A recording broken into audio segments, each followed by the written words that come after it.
Hey guys, Mike here with Just Car People Things. We are working on our 2004 Toyota Tundra, and appreciate you guys tuning in, appreciate you liking, subscribing, and love to be able to share some of the projects that we're working on this kind of cool old truck. To get a little extra room, I didn't pull the truck the whole way in the garage, but I've been parking it outside a bit, and it got rained on, and I've been noticing it's been making noise when I started. It's been chirping. It's the Serpentine belt, and once it warms up, the chirping goes away. And so that tends to be a Serpentine belt. This vehicle has just a shade under 216,000 miles on it. And Serpentine belts are often parts that go pretty quickly and are fairly easy to replace. A belt for this car is around $18, and if you have a 14mm socket and a breaker bar and a few minutes of your time, it's very easy to fix. I'm sure a shop would charge you at least half an hour of labor plus double parts price, which means you're going to spend at least $100, maybe $150 at a shop to do this. When in reality, if you've got a pair of hands and about $10 in hand tools, you can figure it out yourself. So first thing you want to do is you want to get the old belt off. It's pretty easy. I'll show you how the old belt comes off.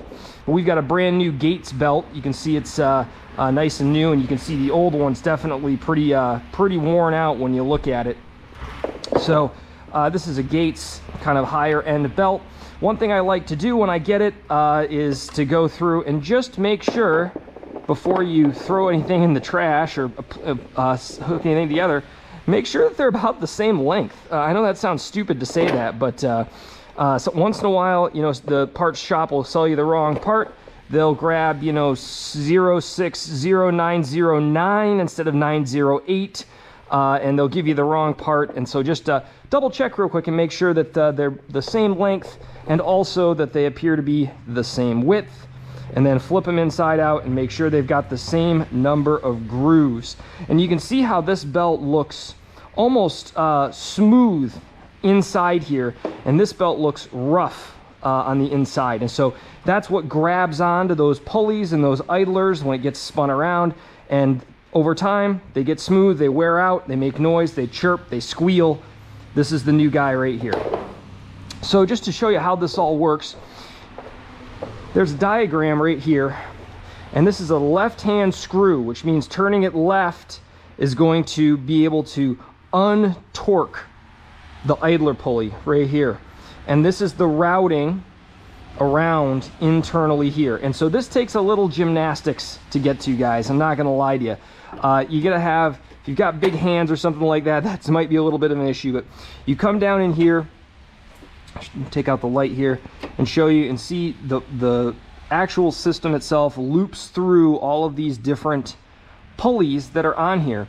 And sometimes these pulleys can also make noise and themselves be no good. So one thing I like to do when I'm working on them, check them, make sure that they seem like they're quiet.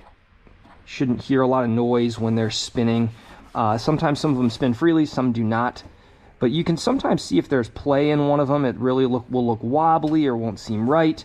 You know, you can spin your fan, make sure your fan clutch is kind of, you know, all in and make right there. Some of the stuff, the AC compressor, you really don't want to have problems with. You want this guy to kind of float naturally a little bit. But you have to have this belt because it runs your AC, it runs your alternator.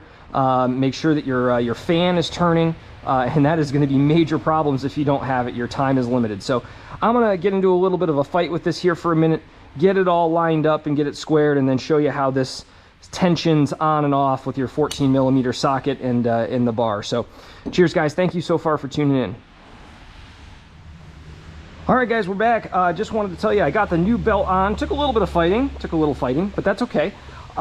So basically what you want to do, make sure you got a good light.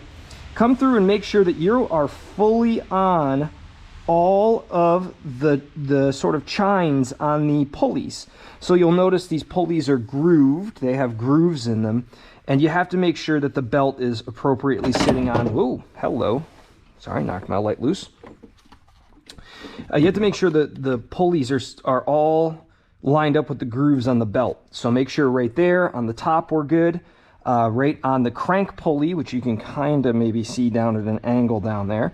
We got the alternator right here. We've got an idler pulley, and you can see there down there on the crank maybe a little bit.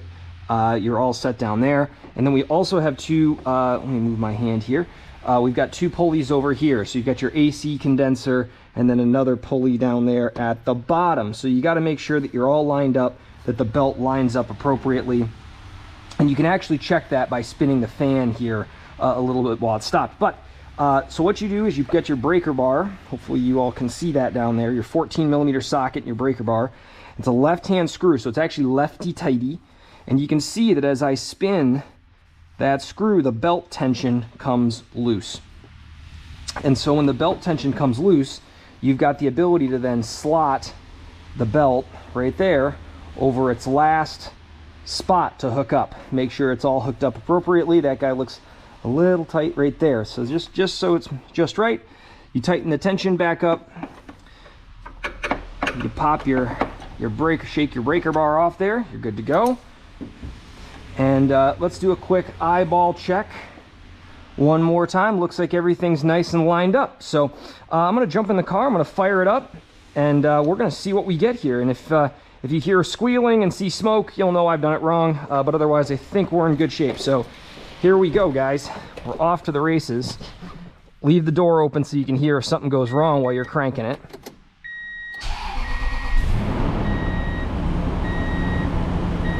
And there we are. No chirping, no noise. So let's go check it out while it's spinning, make sure it all looks right. Watch your fingers, you want to be careful.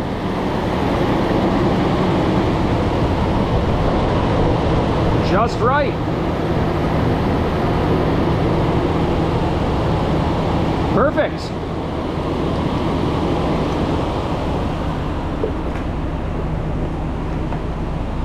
All right, guys, well, mission accomplished with that. New belt on, no more chirping and squeaking. Car sounds good. You will note I took one of my G-shocks off because I couldn't fit my hand down in there, so we'll throw that back on. Don't want to lose that. But all that said, I think I looked at the clock here, it took me maybe a grand total of about 12 or 13 minutes to do this. Just a little bit of fighting with it, but kind of once you get it all situated and worked your hands in. If you got big fat hands or arms, find your kid, make your kid do this for you. But easy project, and appreciate you guys tuning in, seeing some of the fun work on our 2004 Toyota Tundra. And you know, here's some dad advice. If you can figure it out yourself, go do it. You can do anything, you can figure it out. It's not that complicated. There's 100 other clowns on YouTube like me who will tell you how to do something, probably half of us the wrong way. But this was an easy project and something that probably will save you at least $100 if you take it to a shop. And hope you guys enjoyed the content. So you guys have a great day.